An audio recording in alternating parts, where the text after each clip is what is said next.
Now then, first of all, I'd like to extend a warm welcome to all you new people, there's loads of new ones, and ask you formally, because I'm trying to act like a grown-up today, to say hello in the comment section and let me know if you found me through the Super Atheist Friends collaboration. Now, in Friday's video, I got this comment from Nuke the House Twatty, which I have to admit the username did make me chuckle. Oh, dear me. And he said, Creaky. I love your content. Thank you. But let's think about this. What's more crazy? These conspiracies you debunk, or a grown man that actually dresses like you? In fairness, it's pretty close. So, I thought I would start off by asking if this t-shirt, the one I'm wearing now, which is available to buy at creakyblinder.com, is also a crazy, wacky choice, like the plain white t-shirt I had on in the video that prompted this comment. Or am I okay to just start today's video? Now, I was almost too scared to wear one of my hats today. You know, I didn't want to risk going too crazy, because apparently, according to Roger Spur, the sun is sentient, light speed is a lie, and the Earth's magnetic pole is drifting because you haven't been loving yourself enough. Now, personally, I love the crap out of myself every day. Look, I've even got... Shut up and sit down, you big bald f***. Please subscribe. Okay, I'm going to try to make this as simple as... Okay, so today's video kind of makes me wish I didn't even own a microphone or a camera or even know what the internet was. But alas, I have all those things and we're here now, aren't we? So what were you saying, Roger? Something about being simple? Okay, I'm going to try to make this as simple as possible. Ah, sorry, my mistake. Make it simple. I thought it was strange that you were calling yourself simple. I mean, why bother? We can work that out by just watching your videos.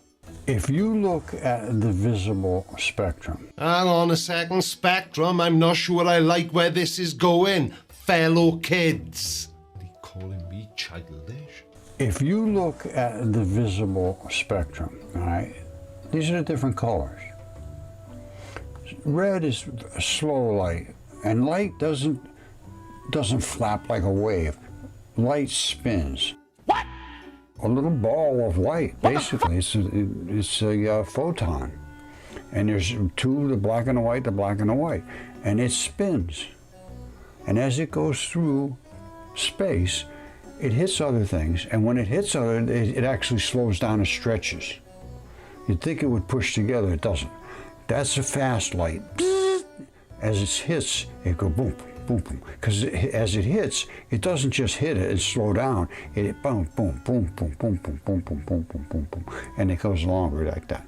So you end up with a longer, slower wave as light slows down. And light will slow down. They say, oh, light doesn't slow down. That's not true at all. That's just totally wrong. It slows down. And they have seen it slow down now. I don't think there's any debate about that anymore. Just recently, they said, yes, it does slow down. They saw fast radio bursts. Got it, Roger. They saw radio bursts. Fast ones as well. Anyway, discussing the color spectrum is fine, but you spoiled it by saying that light doesn't flap like a wave. Light spins. And light doesn't flap like a wave. What are you on about? And it has a little ball with two sides. I'm not sure that was meant to be funny, but whatever. A little ball of light, basically. It's a photon. And I'm not making it up, you just heard him say it. Light is a tiny spinning yin-yang ball, apparently. And obviously, duh, scientists are totally wrong about light speed as well. Yeah? 150 years of confirmed physics is out, replaced by a tiny spinning football that gets longer when it hits things. I mean, why complicate it with actual information when you can just make stuff up? If you've been watching and following me at all, you know my claim is the universe is biological. As far as I can tell, 100%. And I'm not talking about just this and that. I'm talking 100%, which means... Well, it means the other as well, doesn't it? The sun is biological as well as all the planets. So how can I show that? How can I prove that? I can't necessarily prove it, but how can I support that statement? Sorry, my apologies. You thought the first statement from Roger was the nonsense peak. What? Bro, what are you talking about, man? We are now moving on to the grand unified theory that the universe is biological. As far as Roger can tell, 100%. That's right. Every planet, every asteroid. Oh, I had asteroids once. Very painful. But yeah, the sun is biological as well. I didn't realise that Roger was trying to pivot his channel into sci-fi movie pitches. These are the atoms that build living things. The sun, as far as I'm concerned, at one time was a living creature, or still is. Dribble! In this particular structure that allows itself to be scrubbed through space and give off all these particles of light. This just keeps getting better and better. Now he's clarified that the particles we receive in solar winds like carbon, oxygen and iron are the actual particles that made up the body of that creature, as he called it. So the sun isn't a fusion furnace, it's just constantly shedding its skin, sending us its biological waste products. If the sun is a creature, is it experiencing cosmic indigestion as well? Does it need some kind of antacid for its corona? Questions science refuses to ask because, you know, actual evidence. The second thing is the energy that's given off by the sun. We're scrubbing through all these particles in space that have never been even thought of before. The things that leave the sun and come at us are rays of light, but they are particles. The stuff the sun sends out is both. It's called wave-particle duality. And it's a fundamental concept in quantum mechanics that's been well established for, I don't know, about 100 years. Light, or photons, and subatomic matter, electrons and protons, exhibit properties of both waves and particles. So no, they haven't never been thought of before, Roger. They were thought of by people named Einstein, Planck and de Broglie. I bet you thought I was going to say de Broglie then, didn't you? Well, if I hadn't Googled it, I would have. They're not some secret space dust we just discovered. They're literally the basis of modern physics. And secondly, the particles you say you're seeing, like protons and electrons, that make up the solar winds are well understood. They are what interact with our magnetic field to create those beautiful auroras. The idea that we're somehow scrubbing through totally unknown, never before conceived particles is... well, it's a load of bollocks. It's an attempt to sound profound while demonstrating that you have absolutely no clue about established physics, or anything else for that matter. There's not just nothing there. And they are pushing the magnetic field away, and at some point, in my model, there will be some wrenching. And that's where the problem comes in for you, Roger, and why so many people make videos about the absolute madness you talk about. It's because your model, as you just called it, does not accurately... well, why did I just use the word accurately? It doesn't... It's not... There's no basis of reality anywhere in your model. I would think of the internal part of the Earth, which right now they don't understand. They know there's a molten lead, iron core, and I don't think so. The claim that scientists don't understand the internal part of the Earth and its molten iron core is just demonstrably false.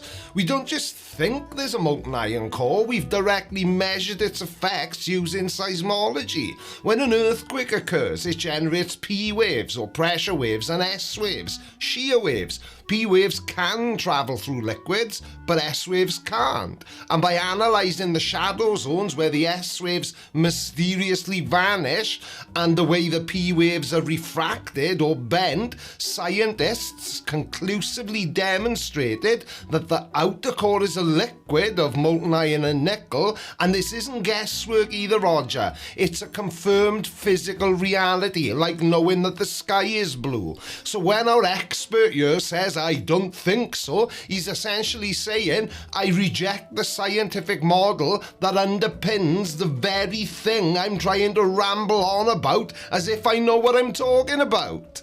Her tectonic plates and geomagnetic fields is something more sensitive than we imagined.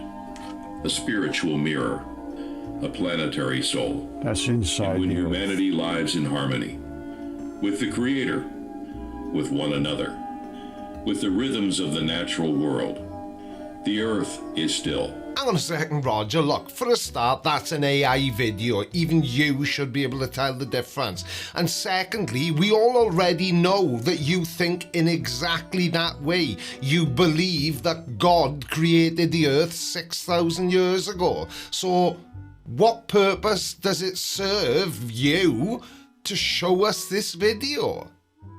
She rests, she sings. But when we turn from love, when we poison the rivers and divide our hearts, when we forget the sacredness of life, the earth shudders, she grieves, and eventually she shifts, not to punish, but to reflect, not to destroy, but to cleanse. This is not... Right, now I see why you're showing it, and I know I've interrupted Roger before even giving him a chance to give us his opinion on that video, but I think we are all pretty certain of where this is heading. An AI video that Roger just happens to agree with completely overrides hundreds of years of physics. Brilliant. Not mythology, not metaphor. This is vibration, as above, so below, as within, so without. And if August brings an awakening in the volcanoes, a weakening in the shield, a shaking in the poles, then perhaps it is not the earth we should fear, but the distance between ourselves and the divine. Edgar Cayce never described the earth's shaking as wrath. He never claimed that mountains cracked open because of divine punishment, or that oceans rose in rage. He did predict all those things. So the video that you've chosen to use to reinforce that you think your version of reality is correct actually says that none of those things happened, and bearing in mind you were using this as proof, you then immediately said, oh no, that's wrong, he did say all those things.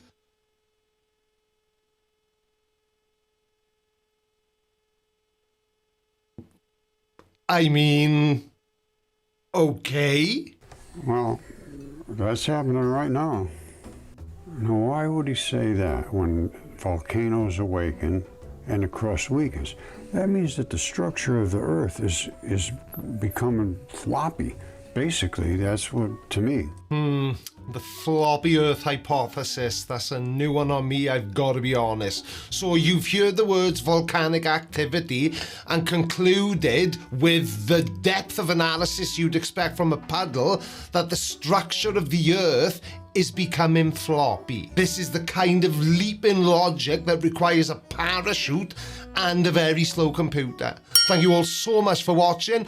Don't forget to like the smash button before you leave, and I will see you again on Wednesday at 7:30 p.m. UK time, 2:30 Eastern. Love you. Bye. Out of everything that's on the internet, this is the best thing. Oh, I'm glad I caught you before you went, because talking about floppy things, did I ever tell you about the time I tried to start a support group for men with erectile dysfunction? Yeah, it was a total flop and nobody came. I don't think so. No, no, no, no. I don't think so. No, no, no, no. It's never, ever, ever, ever, ever, ever go.